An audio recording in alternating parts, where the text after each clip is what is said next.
So Home Office chose a title for today called "The Body is Not an Apology." Apparently there's a book with that name, one that I have not read. If I had, the title might have made some sense to me. But without that information, my thoughts about the title were, huh? But after reading the notes and the quotes that come included with the theme from Home Office, I decided it was more appropriate to call this talk "The Body Divine." Besides, I was sure that was a title you would all relate to perfectly.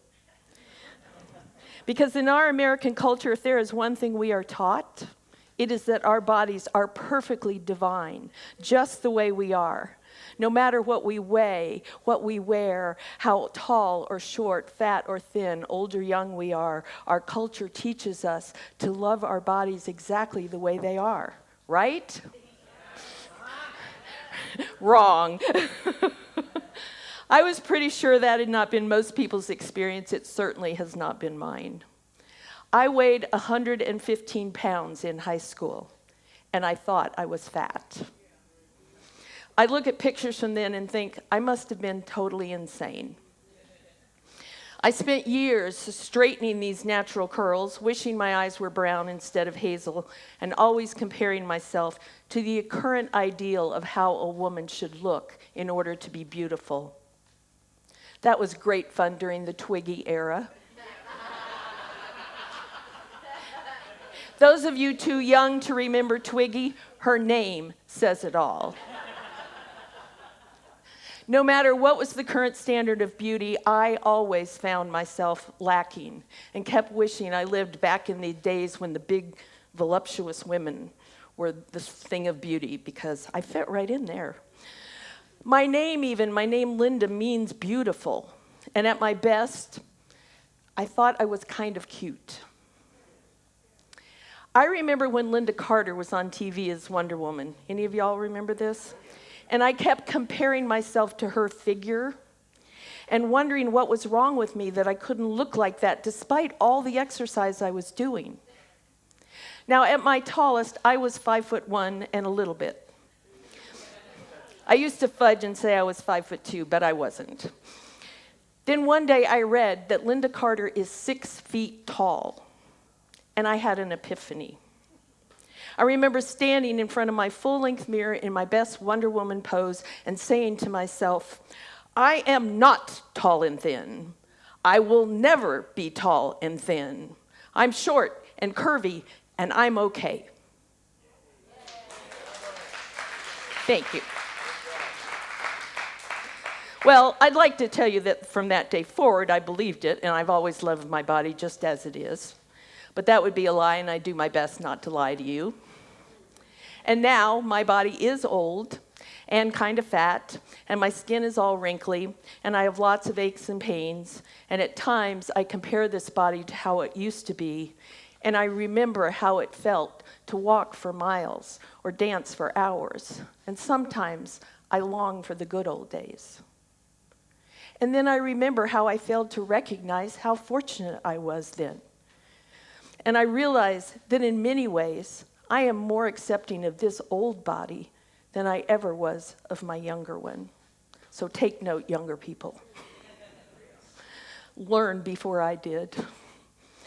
Hopefully that has something to do with growth and developing wisdom and recognizing more about the truth of who I am and what really matters in life.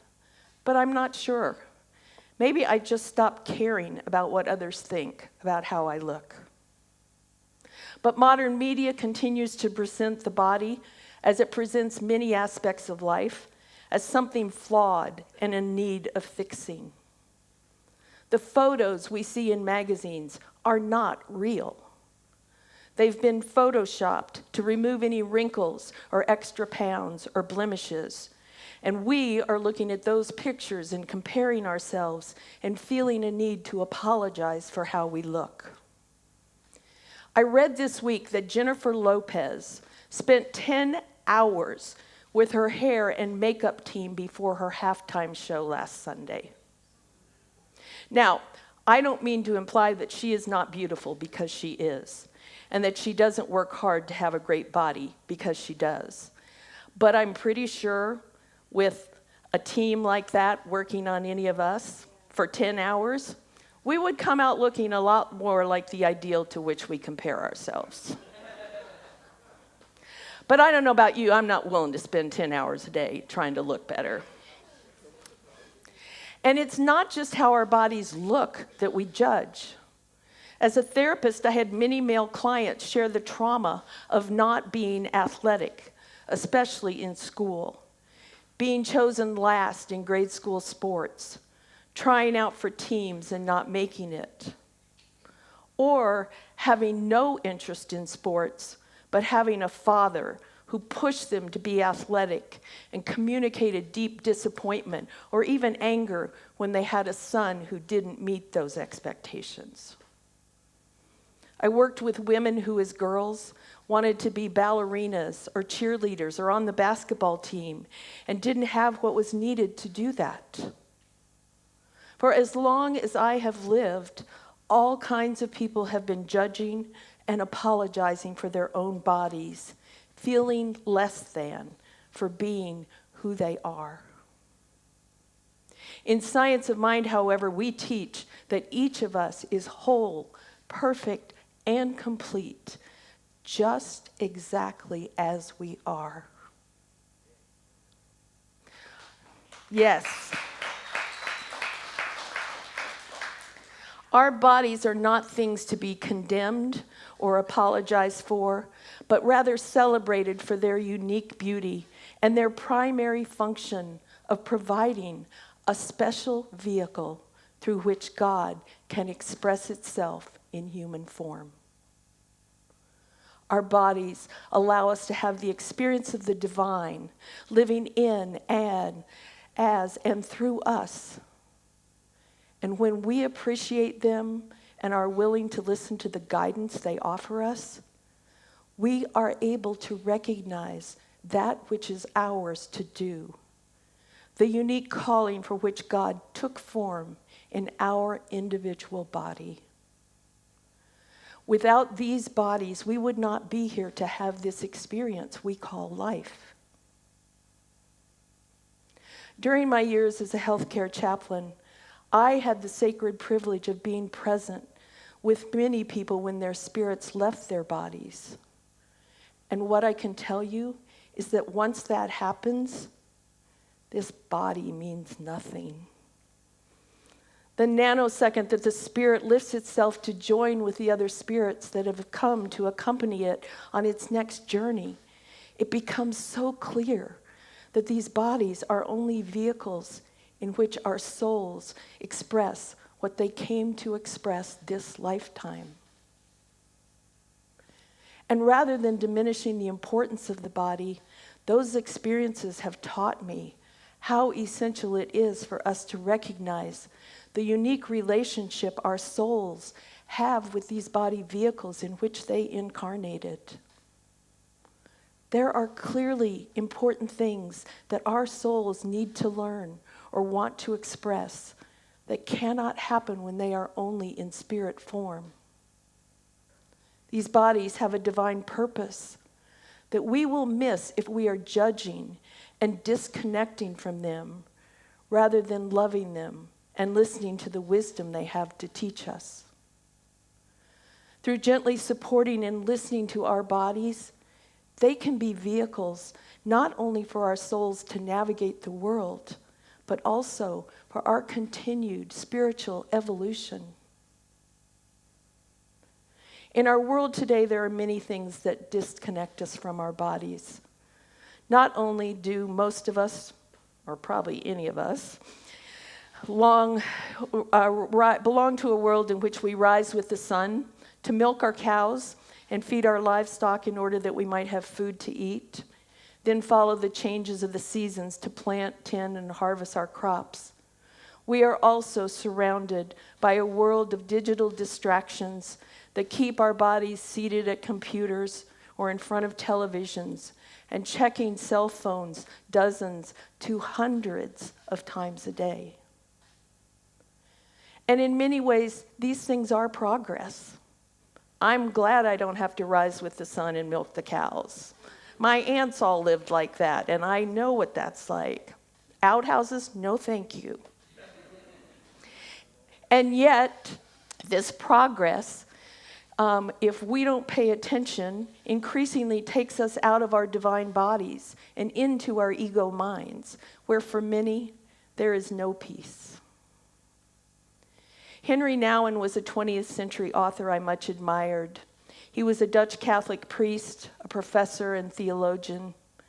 After nearly 2 decades of teaching at academic institutions like both Yale and Harvard Divinity Schools, Nouwen went to live and work with individuals with a variety of intellectual and physical disabilities.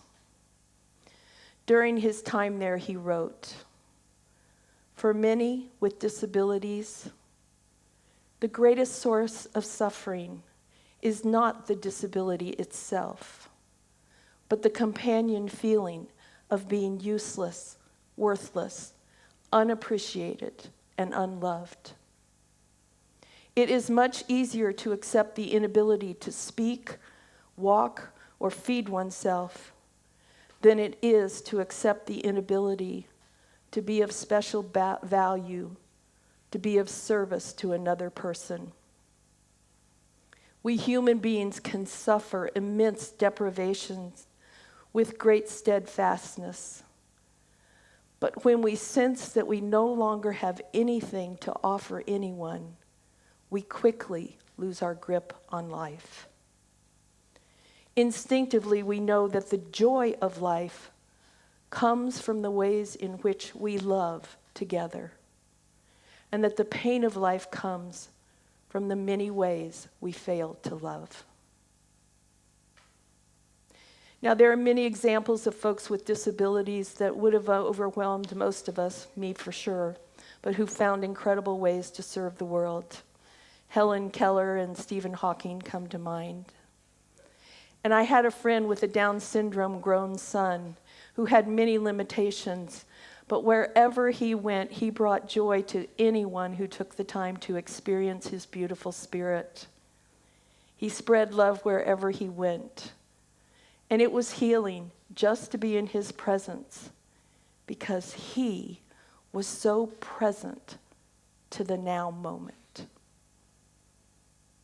So today I invite you to ask yourself, how are you using your divine body to bring your special gift to the world?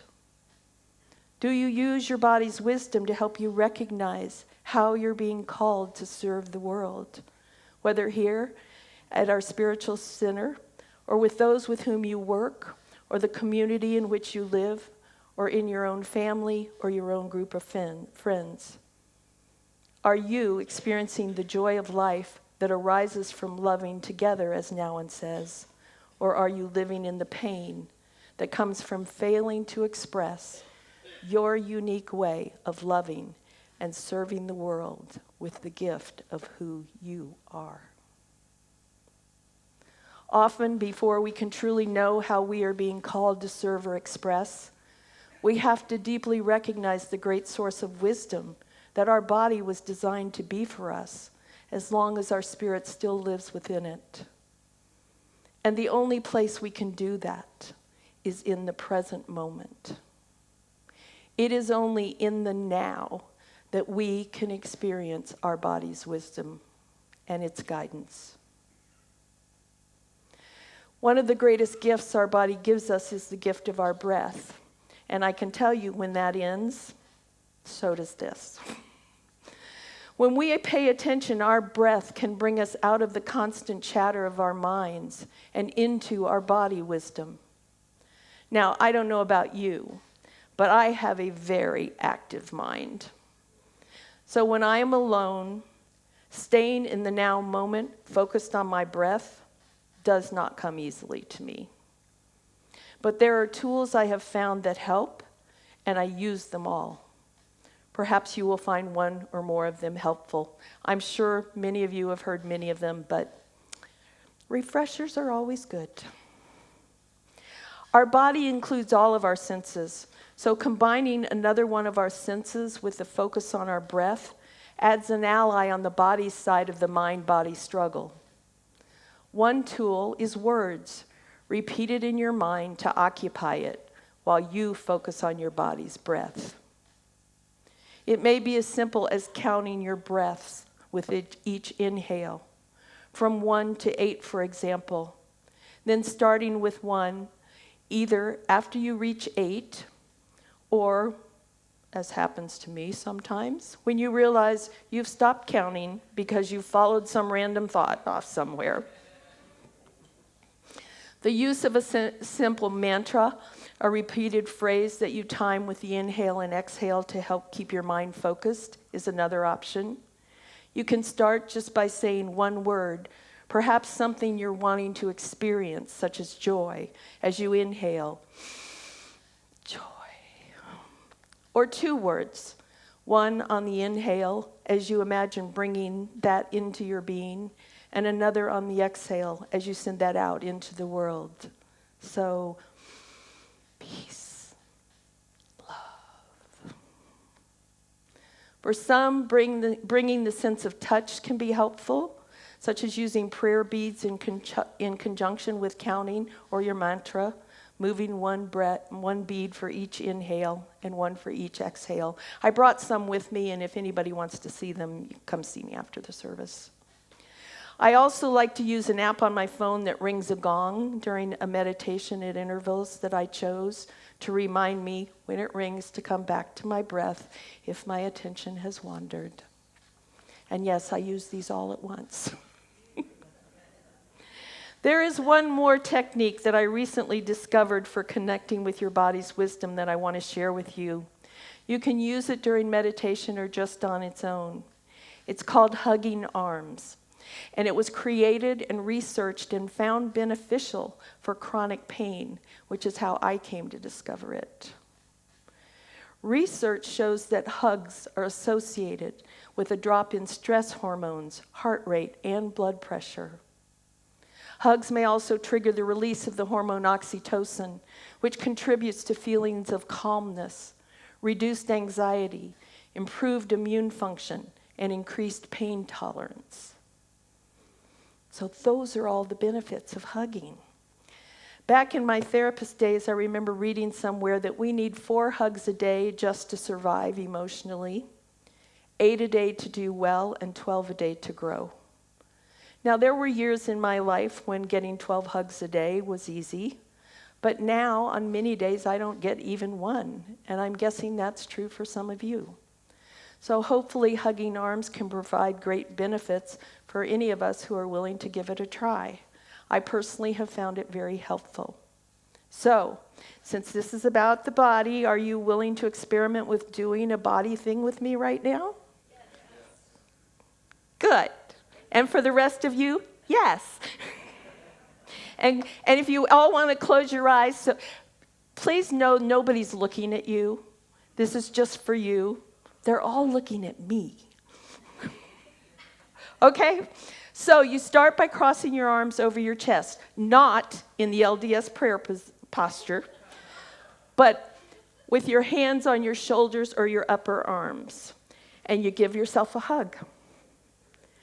So for meditation, you stay in that position with your eyes closed and focus on your breath, following how the chest and the back expand with each inhale and contract with each out breath.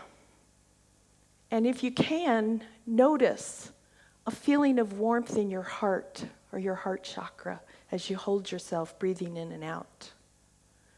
And if a painful thought or physical pain arise, direct your attention back to your breath or the warmth in your heart, in your chest, while holding yourself with love. Okay? How was that?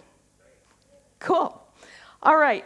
So if you're not getting at least 4 hugs a day, I encourage you to practice hugging arms anytime you're in pain, whether physical or emotional, or anytime you're finding it hard to listen to the wisdom of your body and the spirit of the divine that lives in you.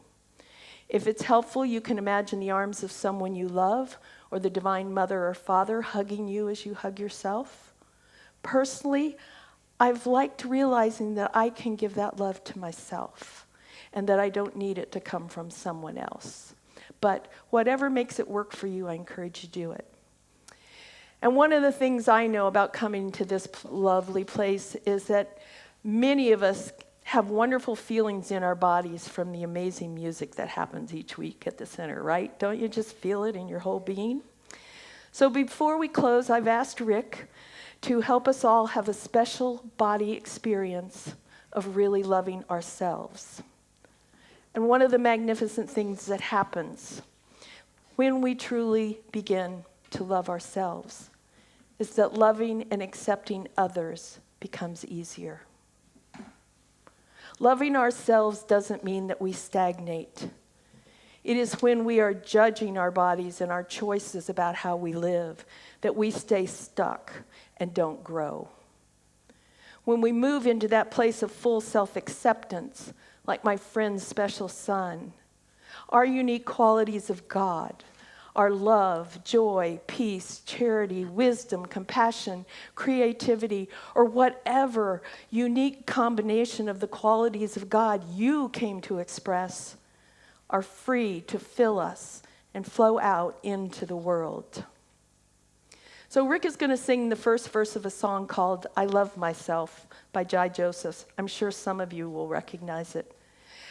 So for this first verse, as you listen, I invite you to close your eyes, focus on your breath, do the hugging arms exercise if you'd like, and allow yourself to hear and really take in for yourself, from your divine self, the loving words he sings. After we've done that, we'll open our eyes and then we'll all sing that verse together. As we do that, I hope you'll really take the words in to your mind, body, and heart. And then between each verse, we're going to pause as I will give you something to focus on while we sing the next verse. So now, let's go inside and receive the love of our divine bodies. Rick?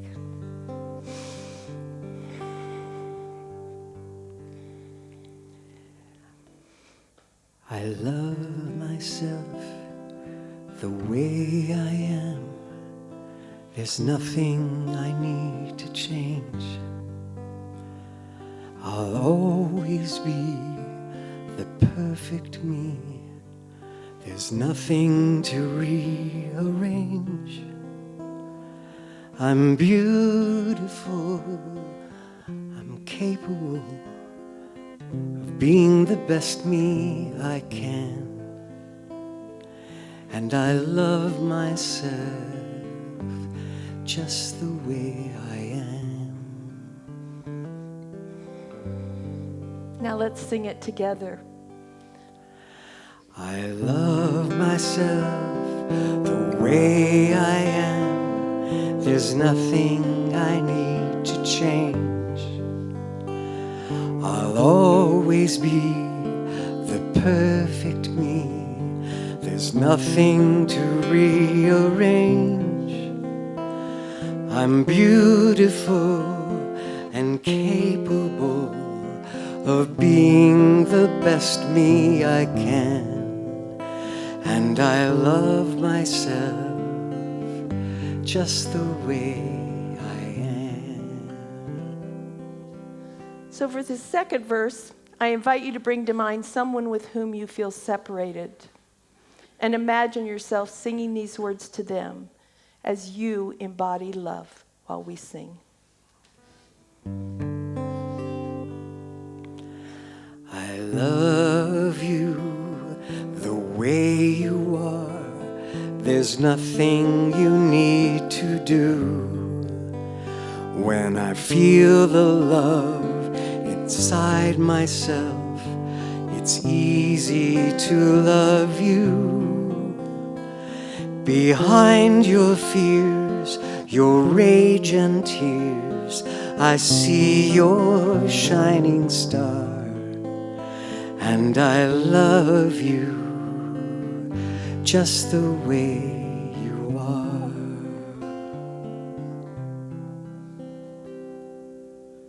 So during this verse, please bring to mind something out there in the world with which you struggle and feel in judgment. And allow the words we sing together to begin to soften your heart and allow you to love that which you judge. I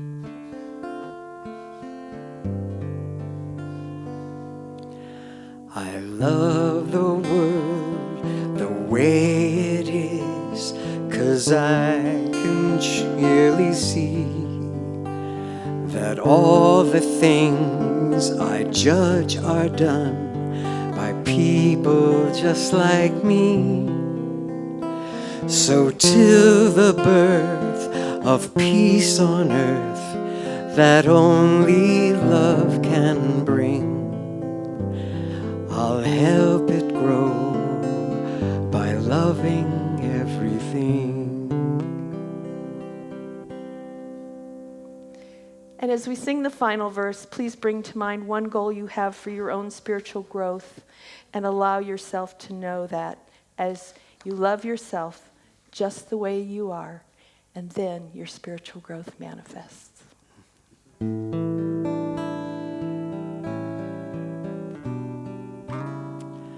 I love myself the way I am, and still I want to grow.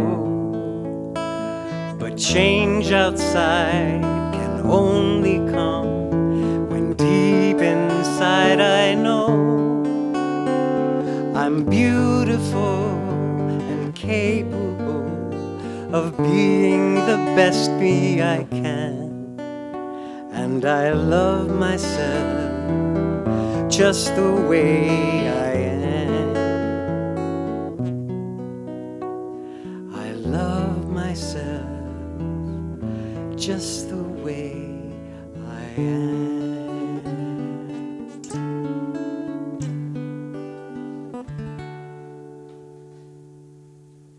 Thanks, Rick. And thanks to all of you for giving yourself that gift from your body divine.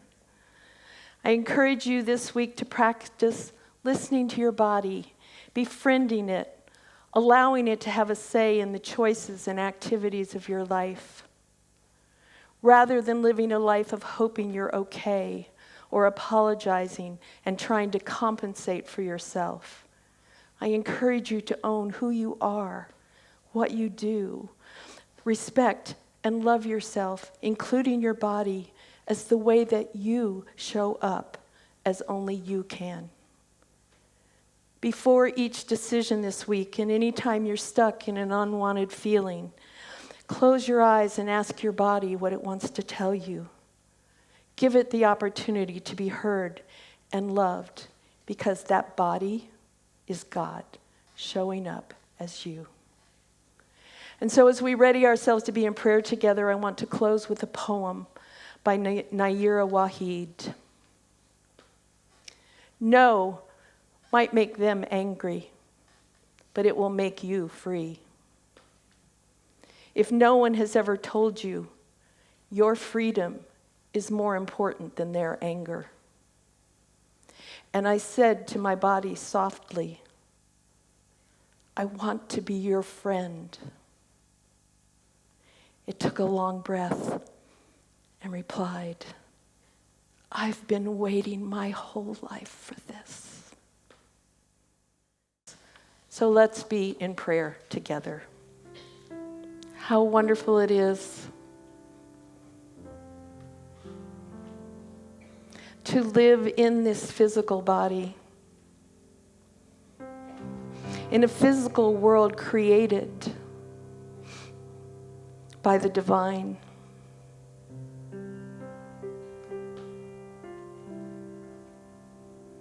Who through its intention and its words spoke all that is into being. Everything that is in form existed first in the mind of God.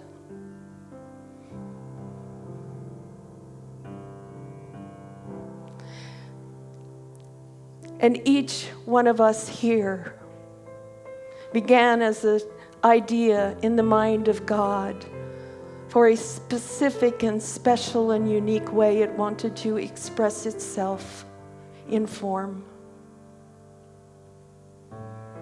And so it breathed its spirit into us so that it might serve the world through our love and our gifts. And so if there is anything on your heart today that wants healing, I invite you to come forward and allow the practitioners to speak their word and know the truth for you in this silence. How grateful I am for the healing power of the words spoken in prayer, and for our own silent knowing, for the best and highest for all who have requested prayer this morning, and all who are doing their own prayers as they sit.